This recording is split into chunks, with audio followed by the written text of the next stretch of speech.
Mummy मैं school से आ गया। मम्मी आज बहुत जोरों की भूख लग रही है, क्या बनाया है आज आपने खाने में? बेटा मैंने खाने में तो कुछ भी नहीं बनाया है, तुम बताओ तुम्हें क्या खाना है, मैं अभी ऑर्डर कर देती हूँ। मम्मी मुझे गार्लिक ब्रेड और वोल्कानो चीज पिज्जा खाना है। ठीक है, मैं अभी अपने प्यारे से बेटे के लिए सब ऑर्डर करती हूँ और साथ में चॉकलेट आइसक्रीम भी।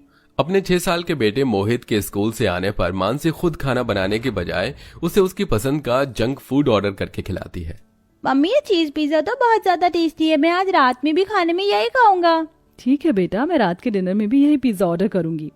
अपनी बहू को अपने पोते को यूं बाहर का जंक फूड खिलाता देख मानसी की सास मनोरमा कहती है, अरे मानसी बहू, हमारा नहीं तो कम से कम अपने बेटे का ही सोच ले। सिर्फ 6 साल का है मोहित, लेकिन तूने इसे अभी से ही बाहर के खाने की इतनी बुरी लत लगा दी है ना कि ये तो कुछ घर का खाना खाता ही नहीं है। इतने छोटे से बच्चे को इतना बाहर का खाना कैसे खिला सकती है? ये तेरा सगा बेटा है, सौतेला थोड़ी ना है। माँ जी, ये सिर्फ एक जंक फूड नहीं है बल्कि अमीरों का खाना भी है। सारे अमीर लोग खाने में सिर्फ यही खाते हैं। अब आप अपनी छोटी बहू को ही देख लो, बेचारी कितनी गरीब है कि हर रोज उसे अपने परिवार को सूखी रोटी खिलानी पड़ती है। आप लोगों को तो मेरा शुक्रिया अदा करना चाहिए कि मेरी वजह से आप लोगों को हर रोज इतना अमीरों वाला खाना नसीब होता है। अपनी बड़ी बहू के ऐसे ताने भरे शब्द सुनकर बेचारी मनोरमा उदास होकर अपने कमरे में चली जाती है, जहां एक तरफ अमीर जेठानी हर दिन अपने ससुराल वालों को बाहर से तरह तरह के पकवान ऑर्डर करके खिलाती थी, तो वहीं दूसरी तरफ उनके ही पड़ोस में रह रही मानसी की गरीब देवरानी लक्षिता। मैं जानती हूँ आप लोगों को ये चटनी रोटी बिल्कुल भी अच्छी नहीं लग रही होगी। 4 दिन से हम लोग बस ये चटनी रोटी ही खा रहे हैं, लेकिन क्या करूँ, घर में कुछ हो तो मैं पकाऊं ना। अरे लक्षिता, तुम उदास क्यों हो रही हो? तुम्हारे हाथ की चटनी रोटी में भी वो स्वाद है जो 5 स्टार होटल की बिरयानी में भी नहीं होता है। हाँ माँ, और आपके हाथ की ये मिर्च टमाटर की चटनी तो स्कूल में मेरे सभी दोस्तों को भी बहुत पसंद है। लक्षिता और मानसी दोनों देवरानी जेठानी पहले एक साथ एक घर में ही रहती थी, लेकिन जैसे ही लक्षिता के पति महेश को बिजनेस में लॉस होता है तो अमीर जेठानी अपनी चालाकी दिखाते हुए अपनी सास के कान भरना शुरू कर देती है और घर का बंटवारा करवाकर गाड़ियां, पैसा सब कुछ अपने नाम करवा देती है। वो गरीब बहू के हिस्से में बस एक टूटा फूटा छोटा सा मकान आता है। अरे माँ ही बेटा, तू नाश्ता क्यों नहीं कर रही है? तेरे कॉलेज का वक्त हो रहा है और आज फिर से भूखे पेट जाने का इरादा है क्या? भूखे पेट जाएगी तो फिर तुझे कैंटीन से वही बाहर का तला पुला खाना पड़ेगा। आप कैंटीन की बात करती हो, हमें घर में कौन सा अच्छा खाना खाने को मिलता है? एक तो भाभी को खाना बनाना आता नहीं और ऊपर से बाहर का ऑर्डर किया हुआ खाना हमें खाना पड़ता है। ये सिर्फ कभी कभार अच्छा लगता है खाना, रोज रोज बाहर का खाना खाकर मैं तो पक गई हूँ। बेचारी भाभी अपनी बड़ी भाभी के बाहर के किए हुए खाने की बुराई कर ही रही होती है कि तभी वहां मानसी आ जाती है। सच कहा है किसी ने कि कुत्तों को घी हजम नहीं होता।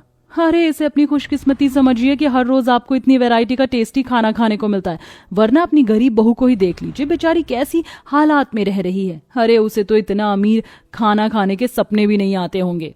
अपनी घमंडी स्वभाव के चक्कर में मानसी हर रोज अपने ससुराल वालों को ऐसे ही ताने दिया करती थी, जिनका उन्हें काफी ज्यादा दुख होता है, लेकिन वो लोग चाहकर भी कुछ नहीं कर पाते और ऐसे ही अब दिन गुजरने लगते हैं।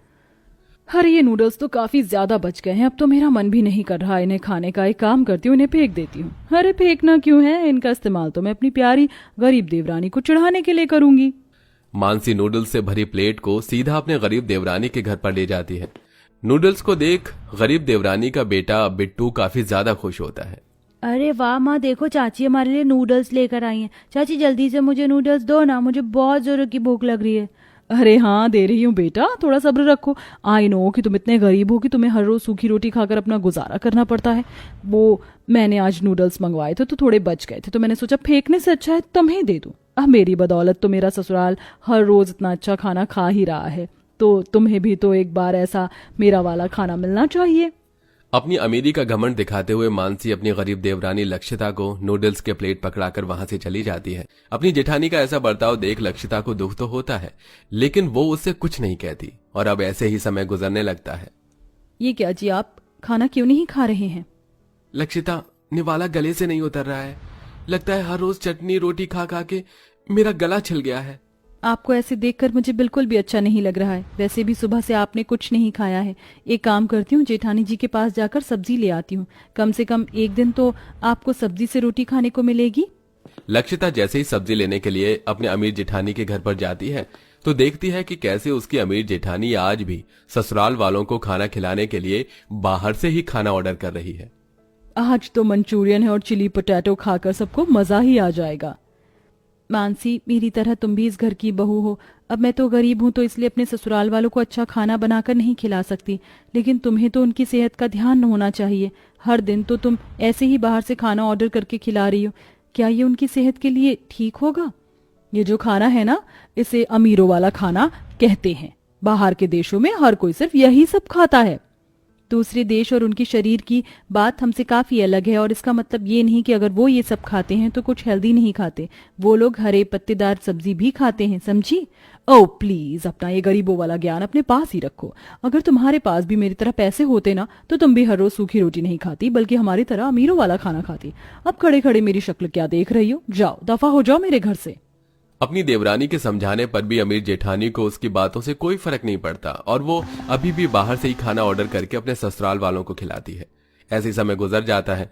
अमीर जेठानी का बेटा मोहित हर रोज की तरह अपने गार्डन में खेल रहा होता है कि तभी खेलते खेलते अचानक मोहित बेहोश हो जाता है, जिसे देख गरीब देवरानी लक्षिता जल्दी से भागती हुई मोहित के पास जाती है। मोहित, क्या हुआ तुम्हें? उठो मोहित बेटा। भगवान, मोहित को क्या हो गया? मानसी, मानसी जल्दी से बाहर आओ। अपनी देवरानी के चिल्लाने की आवाज सुनकर मानसी जैसे ही घर से बाहर आती है तो अपने बेटे को यूं बेहोश देख काफी परेशान हो जाती है। मेरे बेटे को क्या हुआ? क्या किया तुमने मेरे बेटे के साथ? मैंने कुछ भी नहीं किया है मानसी, हमें जल्दी से डॉक्टर को बुलाना होगा। मोहित खेलते खेलते अपने आप ही बेहोश हो गया। मानसी जल्दी से मोहित को अंदर लेकर जाती है और डॉक्टर को कॉल करती है। मोहित की ऐसी हालत देख लक्षिता भी अपनी जेठानी के घर में मोहित को देखने के लिए आ जाती है। डॉक्टर, क्या हुआ मेरे बेटे को? वो ठीक तो है ना? मोहित आपका सगा ही बेटा है, ये सौतेला है। आप ऐसा क्यों कह रहे हैं? मोहित मेरा सगा बेटा है। जिस तरह आपके बेटे की हालत है ना, उस तरह से मुझे लगता नहीं है कि ये आपका ही बेटा है। 6 साल के बच्चे की जितनी ग्रोथ होनी चाहिए उतनी तो आपके बेटे की ग्रोथ भी नहीं है। और रही बात इसके बेहोश होने की, तो ये सब इसके कमजोर शरीर की वजह से हुआ है। इतनी सी उम्र में आपके बेटे को कोलेस्ट्रॉल लेवल 250 पहुंच चुका है। लगता है आप इसे बाहर का कुछ ज्यादा ही खिलाती हैं। सिर्फ कुछ ज्यादा नहीं डॉक्टर, ये तो तीनों वक्त ही अपने बेटे के साथ साथ हम सबको भी बाहर का ही खिलाती है। देखा, आज तेरे समीर खाने की वजह से तेरे बेटे की सेहत पर बात बना चुकी है। हमारे समझाने पर भी तू हमारी बात को नहीं समझी और हमें ही हमेशा अपनी अमीरी का ताना देती रही। लेकिन आज देख क्या हालत हो गई है तेरे बेटे की। अपनी सास और डॉक्टर की बात सुनकर और अपने बेटे की ऐसी हालत देखकर मानसी काफी ज्यादा रोती है। आप सब लोग मुझे माफ कर दीजिए। पैसे के लालच में आकर पहले तो मैंने इस परिवार का बंटवारा किया और फिर आप सबकी सेहत के साथ मैंने खिलवाड़ किया। मैं ना ही तो एक अच्छी बहू बन सकी और ना ही एक अच्छी माँ। मानसी, इंसान की सबसे बड़ी सजा उसका पछतावा ही होता है, और आज तुम्हें वो हो चुका है। तुम घबराओ मत, हम सब मिलकर मोहित को पहले जैसा कर देंगे। अपने इतने बुरे बर्ताव के बावजूद भी अपनी देवरानी को अपना साथ देता देख मानसी को काफी दुख होता है और अब मानसी वापस अपने देवर देवरानी को अपने घर में बुला लेती है और सारी प्रॉपर्टी अपनी सास के नाम कर देती है, जिसके बाद अब दोनों देवरानी जेठानी एक साथ हंसी खुशी रहती हैं और अब लक्षिता अपनी जेठानी के साथ मिलकर अपनी पूरे ससुराल वालों के लिए हर दिन अच्छा और हेल्दी खाना बनाती है। तो दोस्तों, आपको हमारी वीडियो किस टॉपिक पर देखना ज्यादा पसंद है? देवरानी जेठानी, अमीर गरीब या फिर सास बहू? और इसके अलावा आप अपनी राय कमेंट बॉक्स में भी दे सकते हैं।